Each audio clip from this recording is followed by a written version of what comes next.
Well, it's time for another silicone tutorial, and in this video we are going to cover the use of prosthetic deadener, the Smith's deadener, the Smith's theatrical deadener, in conjunction with our SkinCast 0010 formula. Now, the 0010 formula we've showed, I'll link at the end of this video to the previous tutorial we did with the 0010 to make a silicone heart. 0010 actually responds really well to deadener, but it doesn't take near as much to deaden it as with Gel 10 or Gel 00. So we're going to cover that in this tutorial, and also some little tricks for coloration. Okay, so the 0010 formula, and I apologize, I've got this handwritten 0010 just to make it a little bit easier for those of you looking this up on our website. But if you look up SkinCast 0010, you'll find this formula. By itself, this is already a really soft silicone gel. And you'll see on the product description, it will say firm gel. And firm is relative in the universe of silicone gels. So be aware that even though it says firm gel, that does not mean it's going to be a 30 or 40 Shore A. This is really soft, actually below Gel 10 and Gel 00 in softness. So really soft gel that typically would not be used by itself unless you just need a really, really insanely soft part. But what we're going to cover here is the use of theatrical deadener with the 0010. Now what deadener does, this is a weird additive in that it silicone fluid can be used to just soften silicone. So if we just add a lot of silicone fluid, you can soften a silicone. But that doesn't necessarily make it more realistic. That just makes it softer, and if you add a whole lot, you wind up with a very slimy surface. So what deadener does, it contains additional platinum catalyst. So that gives you a more stable silicone, and it's doing more than just softening. It's actually lowering the modulus of the silicone.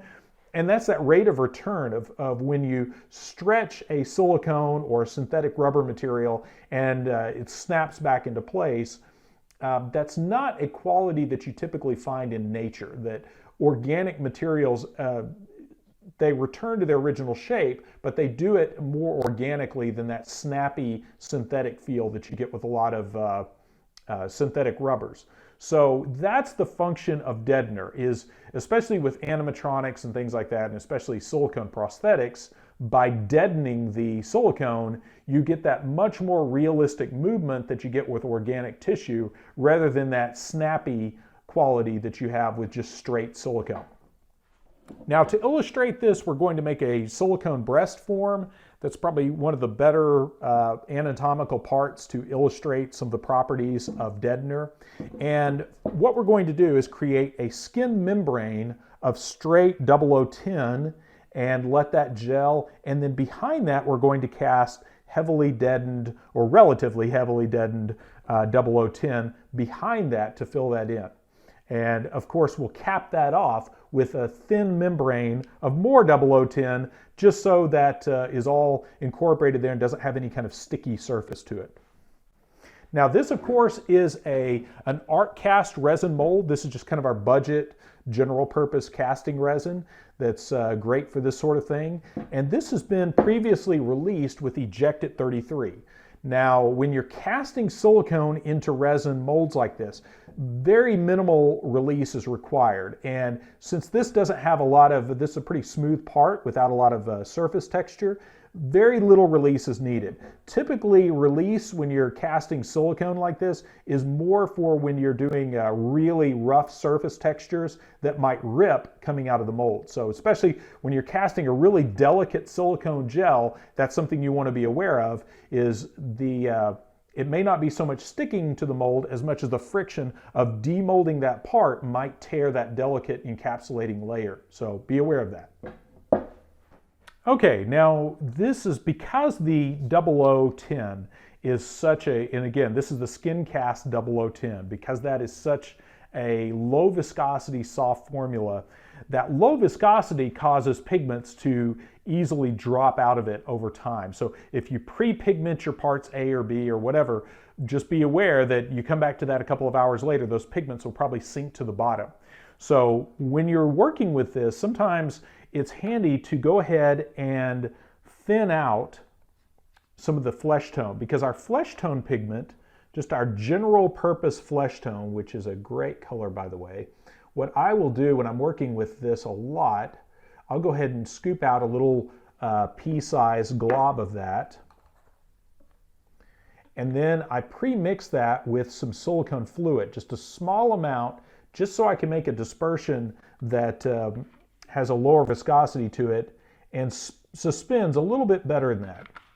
And I'm not even putting but maybe about a tablespoon or maybe a third of an ounce or so, not much at all. But by doing that, I create this a solution that's the color that I want. And just to tweak it a little bit, I'm going to add a little bit of our red flocking.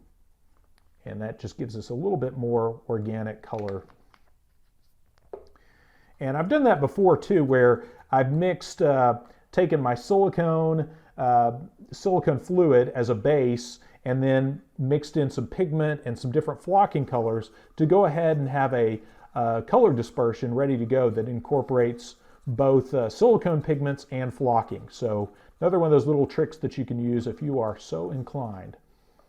So there you go. And mainly do this for when you're working with really low viscosity formulas, because again, because the flesh pigment is more of a thick paste, it's a little bit harder to get it suspended in these low viscosity formulas. So rather than waste that valuable mixing time getting that stirred in, having that pre-broken down into a solution like that with just a little bit of silicone fluid makes a big difference.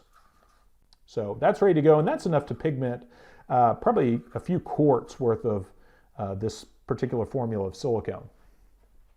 Now again, we're creating our encapsulating layer first with just our 0010. So our skin cast 0010 goes in the mold first. We'll set the deadener to the side. And as I pointed out in previous videos, real important to make sure that you when you're working in small batches, don't go so small that your gram scale has a tough time getting you an accurate measurement. So I'm going to do about 20 grams of A and 20 grams of B, which again, that's about as small of a batch size as I'll do with this particular scale.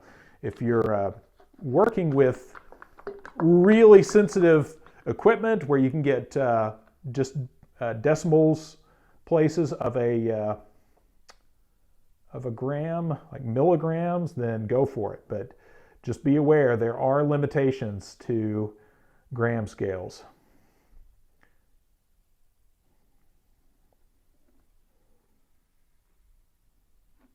Okay, so our A and B, we've got those measured out, and now it's time to add some pigment.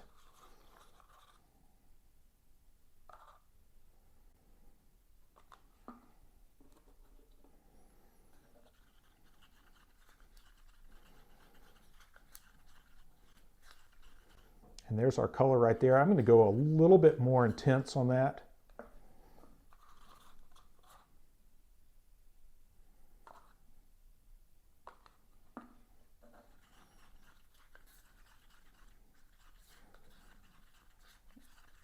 And there we go. It's translucent, but not too gelatinous looking. And remember, this is going to be our skin layer. This is going to be the outside layer of the silicone that's going to encapsulate the deadened silicone. And this is about as soft of a silicone gel as I would use as an encapsulator, because even on this is a little tricky just because it is so soft.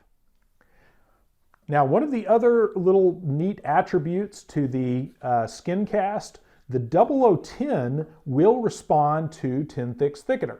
So that's an important little detail, because there's a lot of these really low viscosity silicones that are primarily made up of just silicone fluid that will not respond to a thickening agent. So just takes a few drops in there for that to respond, and that will turn into a more of a paste consistency. And that's helpful for us on a mold like this because we don't want it to just pool up in one area. We want to create a fairly even membrane all over the inside of the mold. And that's not going to make it a super thick paste like you would with Gel 10 or Gel 00, but enough that we can have a little bit more control over where this goes.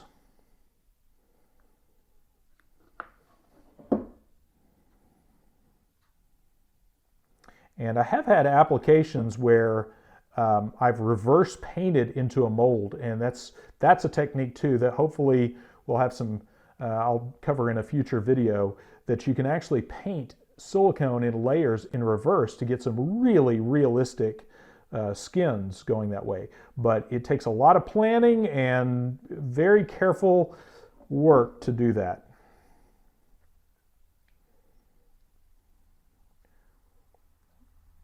Now, one of the things with this is, again, we want to keep that really thin. We want to make sure we get a total coverage, but that we don't have it too thick in any one area.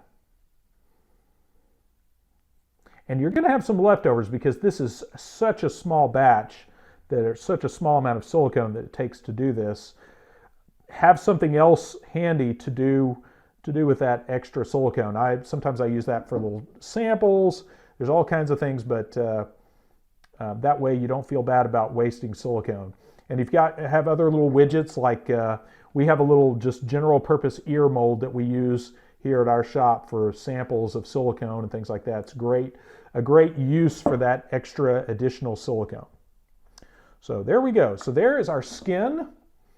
And again, very minimal amount of silicone. And this is one of the reasons I like this particular resin for these types of molds, because it is that bone color. So when we're doing a flesh tone on top of that, it's easy to track our progress. Sometimes if you're using a stark white resin, or there's certain colors that are just kind of funky to work with. And this, it shows up really well, and it's easy to see where I've been. Now I'm just going to brush some of this extra out on the perimeter just for later on. When I come back at the end of this, I'm going to backfill this with the deadened skin cast, and then I'm going to pour one more layer on the back to just cap it off and join all that together. And then I can trim this off later, but that ensures that all of that encapsulator winds up stuck together properly. And it's right in here where you've got to be careful not to build that up too thick.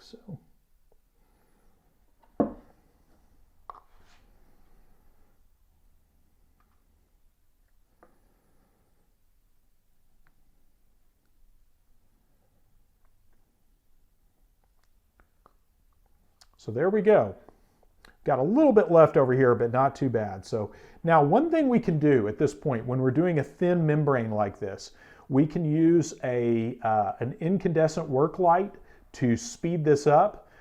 Here in Texas, we have heat in spades, so you can easily just put this out in a warm workshop, or I've even used my car before that functions almost like an autoclave in the middle of August. So heat will accelerate. Just be careful not to cure it too much, because you want to get a good bond between this layer and the next layer. So if it's cured too much, you don't always get that really cohesive bond between multiple layers of silicone. So just mild heat is enough to kick it over fast enough that you don't have to wait around too long. This particular formula of silicone, the skin cast, has about a 6 to 8 minute working time and about a 1 hour demold at room temperature. But since we're not going to be demolding this, we don't need it to go the full 1 hour. Really, we only need this to sit for maybe about 20-30 minutes before we're ready to add our deadened layer of skin cast to this. Now, just so you can see what it looks like, this is my little hot box that I put over. This is just an incandescent bulb taped to a box. So be careful with these. If you're constructing this, make sure do your homework on that, because you don't want to create a fire hazard. But this is foil lined, and it's ideal for raising the temperature of a mold up to about 100 degrees or so. Okay, now this is only about 10 minutes later, thanks to our little light box here. This has gelled enough that we're ready to proceed. And a good way to check, just for the uninitiated, just use your fingernail like that and just tap on an insignificant part. And when you can do that without pulling up silicone on your fingernail, that's a good indication that you're ready to proceed. I try to avoid using the palms of my hands or my fingertips to touch stuff because your fingers have natural oils on them, and then in addition to that, there's all kinds of other things that you pick up from touching stuff. So when you start touching your silicone, you then transfer that to that silicone part, and if you're laminating multiple layers of silicone, you could cause those to peel apart later on. So anytime you can avoid touching silicone that you're going to be painting later is a good thing. So we're ready to proceed now with our layer of deadened skin cast. Okay, now we're ready to proceed with our deadened skin cast, and I'm going to use the maximum amount that I would ever use with this product. Now, you can do your own experimenting and see how far you can push the envelope on adding deadener, but personally, I don't like to go much more than one part of A to 1 part of B to 1 part of deadener. You can push that a little bit again, but you start getting into a really unstable gel the more you start adding. So that's the maximum amount I typically use for that is 1A to 1B to 1 part deadener.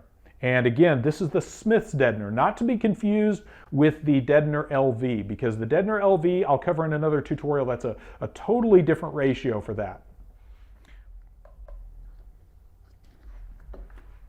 So I'm going to do 200 grams of part B.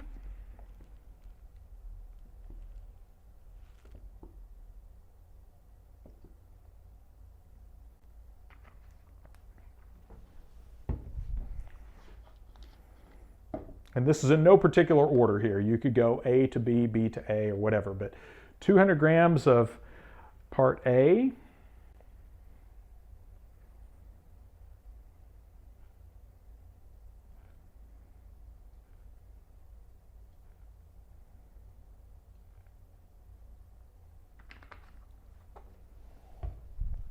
And then most importantly now, the 200 grams of deadener. And again, this is the Smith's deadener. We now have 2 deadeners, so it's a real important distinction to make that this is the Smith's theatrical prosthetic deadener as opposed to the deadener LV, which again, I'll save for another tutorial. So we're going 1 to 1 to 1. So 200 grams of deadener.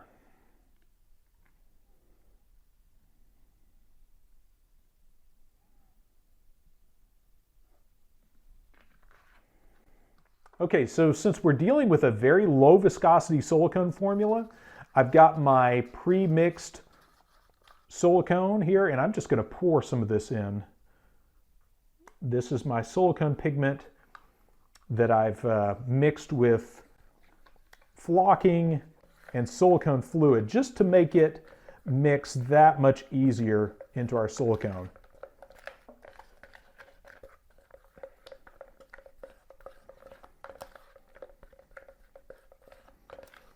And that just goes into suspension a lot easier than if we're using little globs of silicone pigment.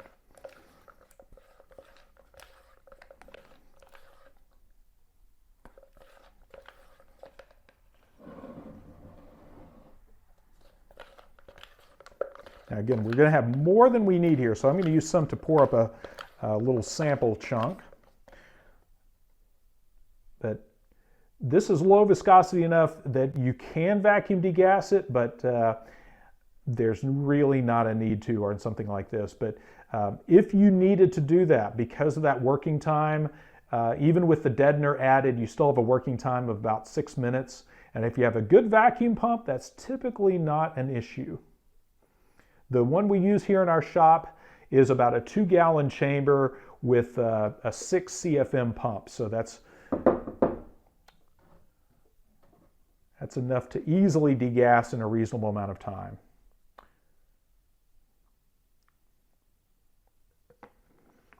So that 600 grams almost filled this exactly. We've got a little bit left over here, but again, always like to hold on to that for little sample parts and things like that.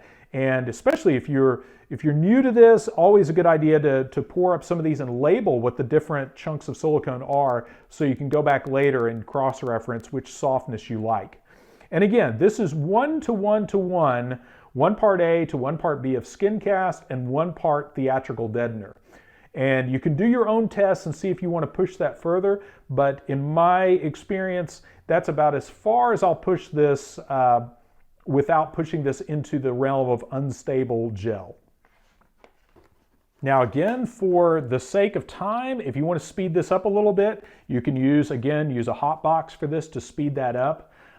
Again, use that sparingly because that will radically accelerate your silicone, so be ready to proceed pretty quick. But normally this is going to be about a 1 hour demold, and this will allow us to proceed in probably about 10 minutes.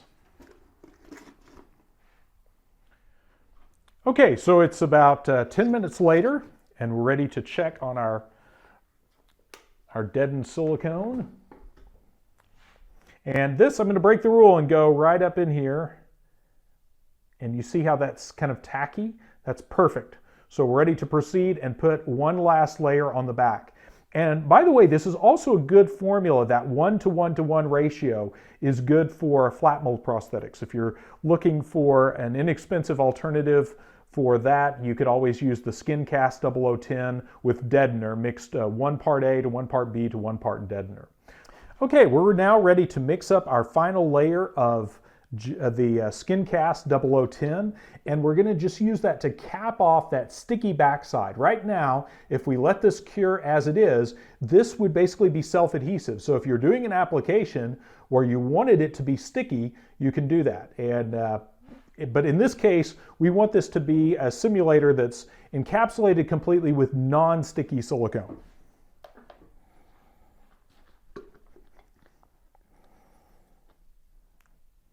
So again, I'm mixing up about 20 grams of part A and 20 grams of part B.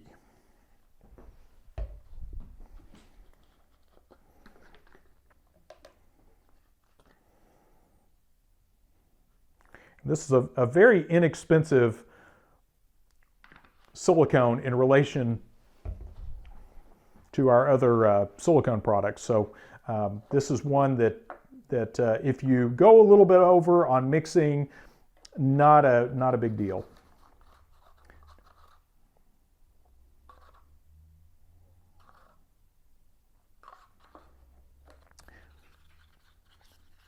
Okay, so we pigmented our silicone, and of course this layer we don't want to add a thickener or anything like that to it because we just want that to be self-leveling across the back.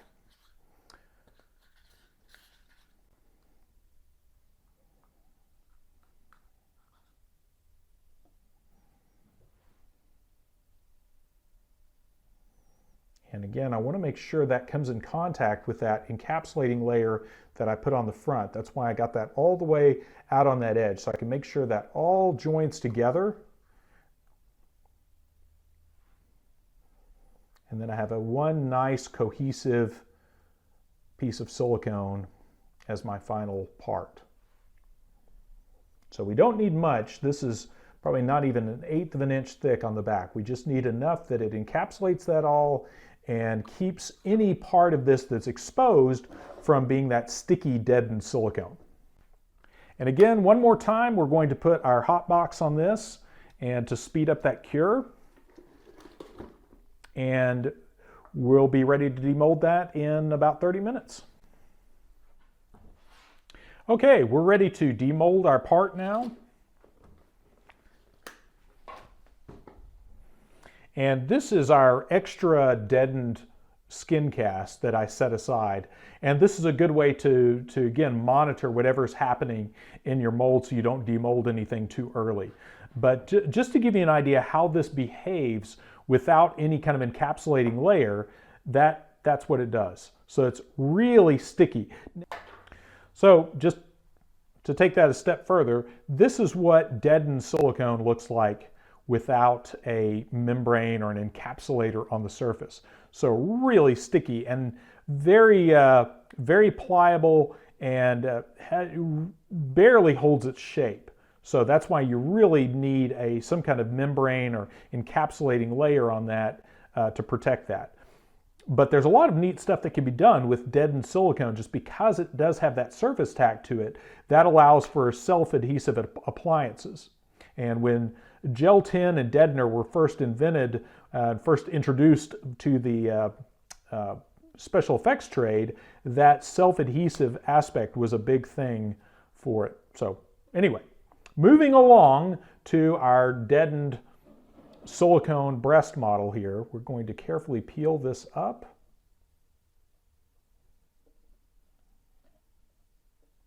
And again, just remember that the SkinCast 0010 is really soft. So this is one of the few applications where I would use this by itself, just because we do want something really soft and pliable. But the side effect to that is it is very fragile, so you want to take care in demolding it so that you don't rip that outside layer. And there we go. And now ready to carefully trim that outside layer, that flange where I went over. But anytime you're doing this where you're removing some of that flashing, be careful not to cut through to that deadened layer, because then you're going to expose some of that stickiness. And if you do, it's not the end of the world, but if you do expose any sticky gel, you can always powder that with baby powder, and that removes that tack. But if you're going to be doing any kind of painting or anything like that, that could be problematic. So I'm taking care not to cut too far into that. I could always go back later and trim it a little bit better, but for now, for the video, you get the idea. So there is our finished silicone part. So there is our finished deadened part, and you can see that's one of the properties of deadener. And I hate that this is the most applicable part of the human anatomy to represent this, but you get a better idea of how that behaves. So see how it takes a little bit longer to return? That is the function of deadener. It really reduces that snappy quality of synthetic rubber or elastomers and makes it behave more like an actual organic tissue. So there you have the finished deadened silicone that very accurately mimics organic tissue. And we have, again, a lot of the medical simulator applications take full advantage of these kind of properties, because when you're doing breast models where somebody needs to be practice feeling for certain irregularities and lumps and things, that's where this has a very reputable place in our universe. So don't judge me on this. So there we have our finished silicone breast model with the encapsulating layer on the front and the back. And you see how that just has that much more realistic movement and that simulation of organic tissue, that we get that reduction in that snappy quality that we typically have with a really, even a fairly soft silicone, typically still has that elastic snappiness that's more, kind of gives it away as being a synthetic material. So there you have it, a deadened SkinCast breast model using the theatrical deadener. And again, that was using the deadener at a ratio of 1 part A to 1 part B of SkinCast to 1 part deadener, and that of course is the Smith's deadener, not the deadener LV. Just as a reminder that these ratios for Smith's deadener are specific to the SkinCast silicone. If you are looking for more information on using deadener with other Platsil gel products, I'd recommend make sure you have one of our product guides. This is our 2022 product guide, soon to be updated. And on page 36 and 37 of our product guide, we have several tables explaining the use and various ratios of both the deadener LV as well as the Smith's deadener. So you can get one of these. You can either add it to your order, or if you're placing your order by phone, you can always request a copy of this. But a real important resource. And in addition to that, I'm going to put some links to our video library down below in the video description, so be sure to check that out, as well as the links to the deadener and the SkinCast product pages. So again, be sure to check those out. And thanks again for watching. And as always, be sure to click the like and subscribe button if you haven't already, and the bell icon if you want to be notified when we create new content.